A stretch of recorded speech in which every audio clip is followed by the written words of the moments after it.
Hello समोविना sunrising Sagittarius. तो ये reading होगी आपकी 11 मई से लेकर 17 मई तक। ये भी याद रखिएगा कि रीडिंग जनरल है, तो जितना रेजोनेट हो आप उतना ले सकते हैं, बाकी आप छोड़ सकते हैं।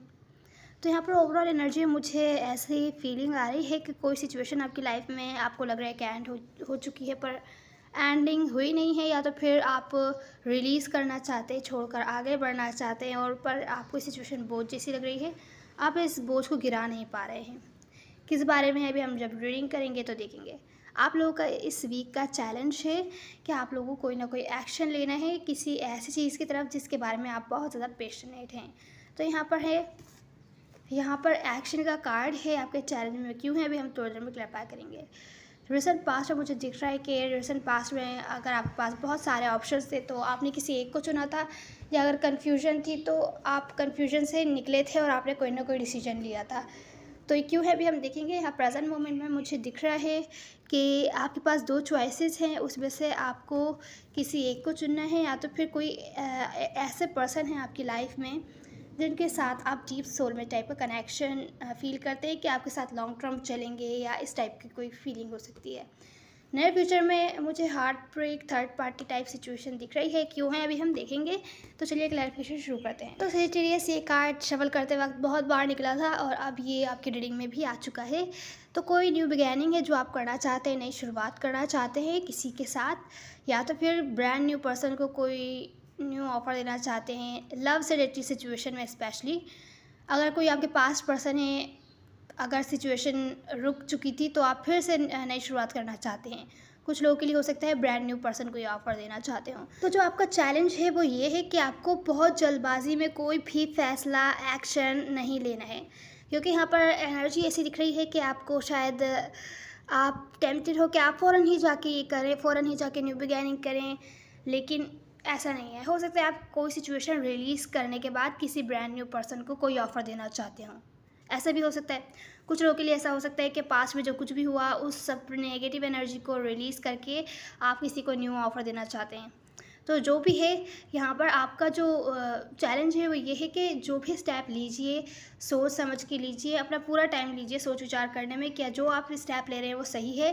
नहीं तो आप जल्दबाजी में कोई डिसीजन लेंगे तो ये आपको हर्ट ही करेगा, आपको डिसअपॉइंटमेंट की तरफ लेके जाएगा। तो कुछ है जो आप रिलीज़ कर रहे हैं, या तो पास्ट वाली कोई रिलेशनशिप रिलीज़ करके किसी न्यू पर्सन को ब्रांड न्यू ऑफ़र दे रहे हैं, या तो फिर नेगेटिव जो सिचुएशंस थी उनको भुलाकर उन्हीं पर्सन को के साथ नई शुरुआत कर रहे हैं। लेकिन जो भी आप करेंगे आपका चैलेंज है सोच समझ के करनी है। अपना पूरा टाइम लीजिए सोच विचार करने में, कोई जल्दबाजी नहीं है, फिर कोई एक्शन लीजिए। तो अब हम आपके रिसेंट पास्ट की एनर्जी देखते हैं। तो मुझे ऐसा फील हो रहा है रिसेंट पास्ट में आप लोगों के पास बहुत सारे ऑप्शंस हैं, या जिनसे आप डील कर रहे हैं उनके पास बहुत सारे ऑप्शंस हो सकते हैं। तो जैसे रेजोनेट हो आप वैसे ले सकते हैं। तो किसी के पास बहुत सारे ऑप्शंस है, कोई चुनना चाहता है कि कौन सा ऑप्शन उनके लिए बेहतर रहेगा, जिनके साथ वो लॉन्ग टर्म फ्यूचर के गोल्स वगैरह बना सकें, ड्रीम्स बना सकें, या आगे चल सकें।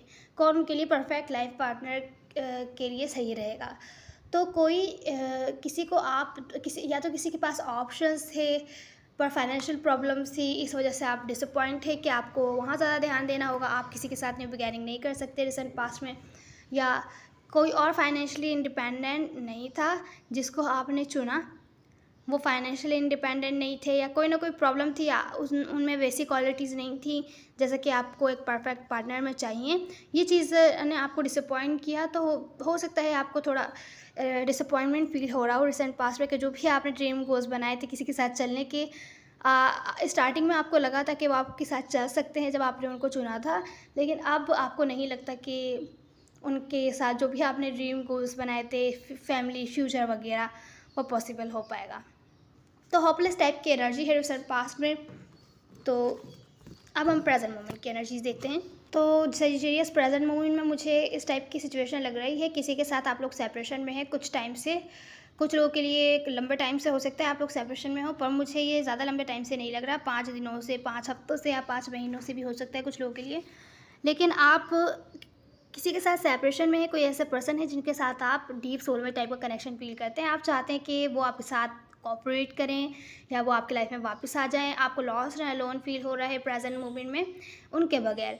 तो ये सिचुएशन आपको बोझ जैसी फ़ील हो रही है, आप इस सिचुएशन को गिराना चाहते हैं, या तो फिर आप जो पास्ट में आपको छोड़ के चले गए हैं, उनको रिलीज़ करके किसी ब्रांड न्यू पर्सन के साथ कोऑपरेट करना चाहते हैं, आगे चलना चाहते हैं।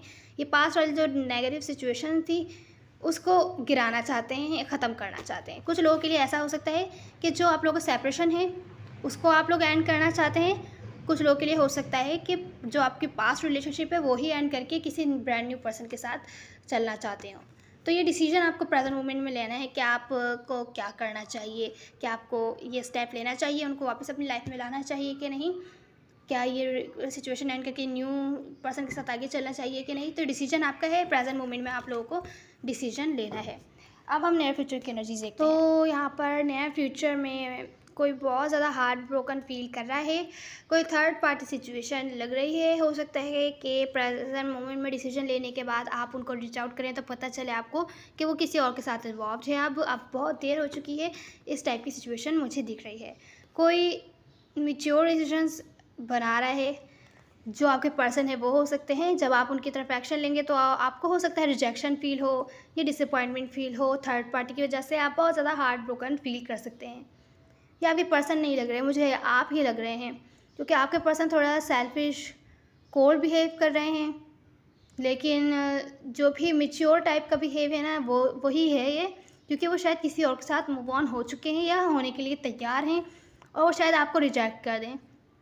तो जब आप एक्शन लेंगे इनकी तरफ तो हो सकता है वो आपको रिजेक्ट कर दें।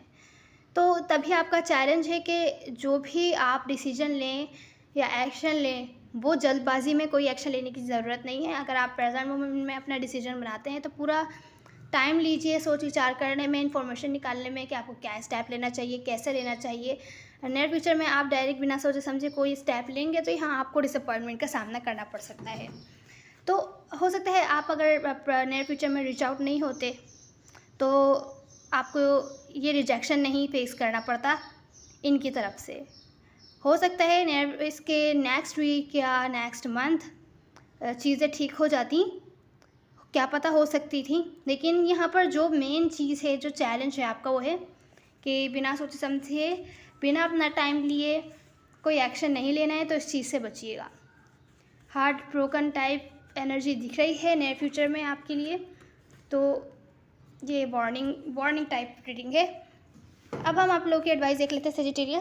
सेजिटेरियस यहाँ आपकी एडवाइस ये है, अगर आप किसी से माफ़ी मांगना चाहते हैं या किसी को कोई भी ऑफ़र देना चाहते हैं तो उससे पहले अपना पूरा टाइम लीजिए। जैसा कि आपका चैलेंज था वैसे ही एडवाइस आई है, अपना पूरा टाइम लीजिए। पहले सेल्फ लव एनर्जी पर ध्यान दीजिए, कुछ टाइम अपने ऊपर ध्यान दीजिए, सोच विचार के लिए अपना टाइम लीजिए कि आपको ऐसा करना चाहिए कि नहीं करना चाहिए। उसके बाद जाके कोई डिसीजन बनाइए। अगर आप किसी को ऑफ़र करना चाहते हैं तो सोच विचार करने में पूरा टाइम लीजिए, ये आपकी एडवाइस है। उम्मीद है वो कोई ना कोई हेल्प मिली होगी। मैटर नहीं करता है, सब एनर्जीज होती हैं। Now see you the next one. God bless you.